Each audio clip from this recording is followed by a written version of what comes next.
So it's finally happened. After years of seeing various concepts and proposals for the next Abrams, it would seem that we've finally gotten our first real glimpse at the future of American armor at the 2026 Detroit Auto Show. And from the reception I've seen online, so far, most aren't really impressed. On one hand, I can understand this, as things like the Abrams X do look far more futuristic visually compared to the somewhat underwhelming look of the vehicle shown here, but at the same time, it's important to remember not to judge a book by its cover. As they say, beauty is only skin deep, and the truly impressive aspects of this tank are similarly not visible to the naked eye. Remember that the Abrams itself had a bit of an ugly duckling start when you look at the XM1 prototypes compared to the final design. So the real question isn't if this tank looks better than the other concepts, but rather what it offers, and from what I've seen so far, it offers quite a lot. Probably one of the biggest changes for the new Abrams isn't in regards to the armor, but rather the drivetrain. Although the one shown off at the auto show still has the old turbine, that is being replaced by a new hybrid diesel-electric setup courtesy of Caterpillar and SAPA. This provides quite a few benefits over a more traditional mechanical transmission, especially for heavy equipment, thanks to the superior efficiency offered by electric drives. We've seen this in the past with heavy tanks like the T1E1, Tiger P, Mouse, Tog 2, and many more, but this isn't something we've really seen take off with modern MBTs.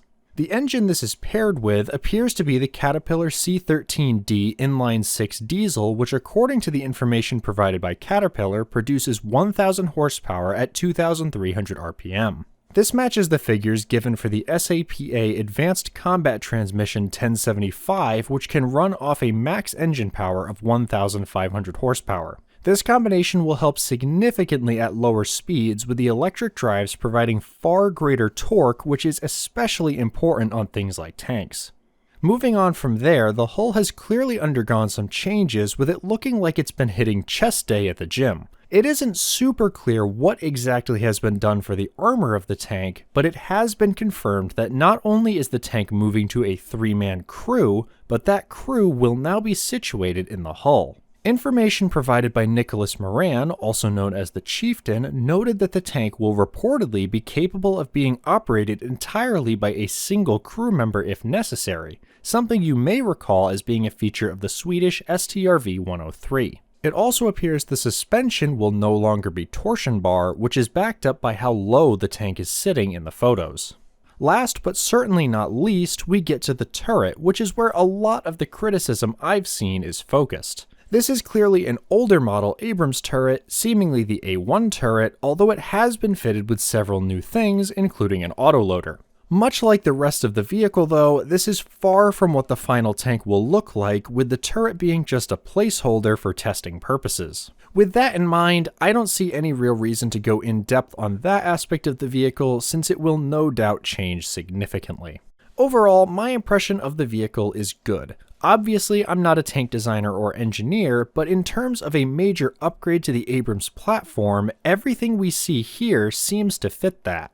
I do have some questions regarding what the final turret will look like and how the overall size of the tank will change, especially with it going to a 3-man crew and autoloader, which is something many of us suspected was coming. This does also appear to be much closer to a true next-generation MBT than what we've seen with other Western projects like the Challenger 3.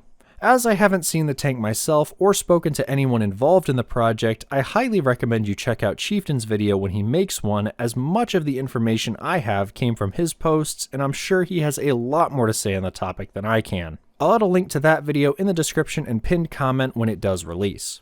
The main takeaway I want you to get from this video though is just to not read too much into how the tank looks right now in regards to the final product's performance. Remember that it is extremely common to use older parts for testing purposes when building tanks. Look at the entire development program for the Pershing as an example.